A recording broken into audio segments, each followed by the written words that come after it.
with Demon D and Believe the Hype. Green. Green, there's two. One shot. Elevator music versus Assassin. Oh my God, green. On station 9, Southtown Clown versus Variable. And on station 15, That's one shot. I got him. That's two. That's nice. Elbow one shot right. Going green. Sniper. Camel. I'll get him. Top goal, camo. Time it, Roy. Behind goal, top camo. There's shield. Top blue. Top camo set. Get on, Shut top blue, ball. Ball's a shot, Cloud. How's the shot ball? Top middle, blue. Watch it green. Top mid. All right, Scott, so we're going to come back in here for a short update. Just got the news from Brick. Triggers Down is now up 2-0 over Heaven and Earth as they win their Team Slayer game on Heretic, 50-43. Meanwhile, Carvin was able to tie up the score. 15-7 out of Best Man will tie up the series 1-1 versus Classic. So Carvin not struggling as much as we predicted. Yeah, and you know, Heretic's a map that Carbon's going to shine on. They have Walshy, the great strategist, and Best Man was known for his FFA playing Halo 2, so he knows how to run around that map. All right, and right now we are watching Maniac here from Believe the Hype. He made that gold jump. I still have not done it in the 3 years that Halo 3 has been out. I have that same problem. Can't wait for Reach. Jetpacks, baby. 123 to 110. You're watching Maniac try and shut down the Instinct setup at top blue. And this one, very, very tight all the way through. It's kind of like that midship game, guys. These guys just taking turns, taking over control. Neither team able to set up. And that's what happens when you get two teams of equal caliber. We saw it last year with Triggers Down and Straight. It's just these two teams meet up so early. And the Tekken crowd in the background going crazy over here. These guys are loving it. Tekken, the new addition to the pro circuit. If you haven't checked out the B stream, switch on over. Nexi is producing it if you like fighter games. But of course, wait until after this match. And right now we're switching over to Cloudy sitting top blue as we go from Believe the Hype to Instinct. And guys, let's lay out again and listen in with the players from Instinct. One shot blue entrance. I got him. Top center. And elbow. He's gonna live. Jimmy's weak. One shot. Stay alive. Nice. You guys camera. Hold that shot. I got one. One there. One shot. Maniac. One shot. I got two. Sniper might be up. Mid-side one shot. Watch blue spawns. Go. Bond blue's clear. I'm watching it. Where are they? Spawn. 100 feet. Right behind him. Two guys right here. He's top snipe. Put the camo. One shot. Camo. Nice. You killed him? Nice, top snipe. Sniper's down top center. I got him. I'm watching top center with Destiny. He's split side to top center.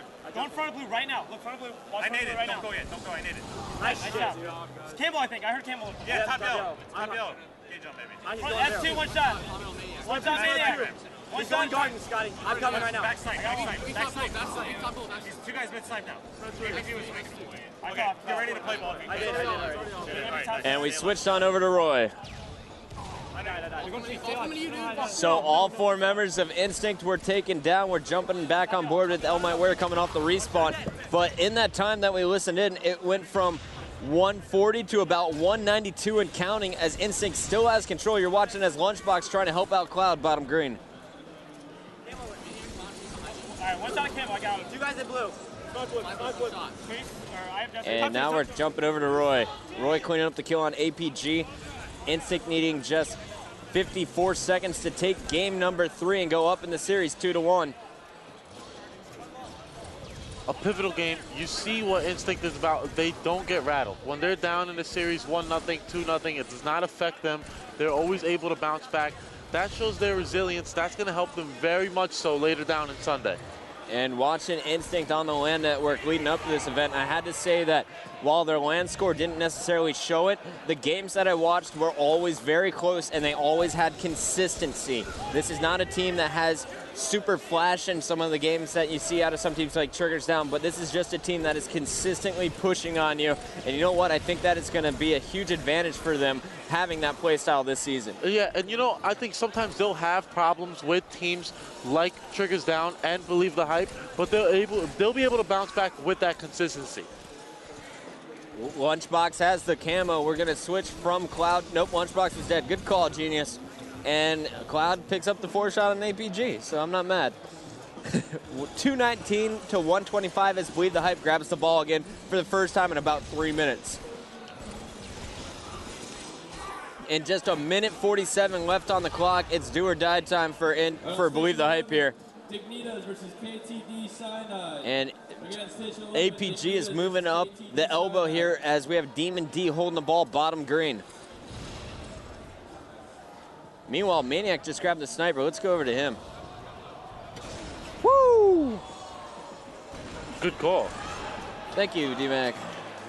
So, and as Maniac picks up the sniper, he almost got the triple there, and the team is starting to pick up some serious ball time. They've just picked up 30 seconds, but looking at that clock, they need 60 of the 70 seconds left in this game. Yeah, they're going to have to play absolutely perfect Halo the rest of the way in order to pull this one out.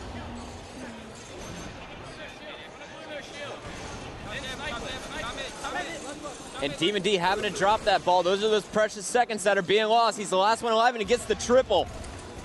But he's got to touch that oddball ASAP, and a pure gangster is going to pick it up for him. So they just spawned at gold. APG doesn't have many options here. He's getting pushed from Snipe Tower. Elmite Warrior pushing down the elbow right now. He can't. Oh, and he dropped off the map. The one thing you can't do, and he did it. It wasn't likely that they were going to be able to pull off that perfect 30-second run, but it's definitely done now. Instinct is going to walk away with game 3. That's an inexperienced move, in my opinion. When the game is on the line, there's 40 seconds left. You just don't do that to risk the game. It was a desperation move. The grenades were coming from Elmite. He was going to die anyway. APG, I could never make that jump. I don't hate you. On Station 1, Afternoon Delight versus Turning Point. Again, Station 1, Afternoon Delight versus Turning Point. And even though Instinct got out to like a 90-second lead there, guys, Believe the Hype, they stayed calm, cool, collected, and brought it back. Made it a reasonable game. Checking out the stats real quick. We have Destin putting up +2. +2 from Maniac, but the real story is Roy continuing to go off for Instinct. He dropped the +9, helping his team win game 3. So 3 games down and the best of 5. Instinct needing just one more game to go up against the winner of either Triggers Down or Heaven and Earth. Triggers Down up 2-0 over H&E right now. And the next game type is going to be Onslaught CTF, and this is a game type that I think both of these teams will be very good at. Yeah, I expect a lot of aggression out of Believe the Hype. I doubt we'll see too much top-middle strat for them, but I feel like Demon D is going to be running the bottom, grabbing that mauler, and being in their face the entire game. Yeah, when we look at the first capture the flag, you see the pit, it's a lot more open. This is a lot more closed, a lot more room for aggression. I think that will really help Believe the Hype. And we are going to go to APG when this game starts. I don't know why, guys. I just have a feeling a triple kill is going to happen. Yeah. Interesting. Yeah. And a pure gangster, a lot of people think he's a main slayer, but what I've seen out of him so far is he's definitely more of that aggressive supporting role. You see in the stats right there, he dropped 32 kills, or 32 assists in that game. Didn't go positive, but he definitely helped Maniac and Destin go positive that game. I would say from listening in, that's due to his awareness and ability to listen to his teammates, because he charges into the base. You see him put 2 shots in one, hear a call out, he gets in a position to put shots on that. He's kind of like a fast-paced Karma back in Halo 2. And I see the difference between him last season and this season is his teamwork. I think his teamwork has improved immensely. He's become an all-around team player. Last season, I thought he was more of a slayer.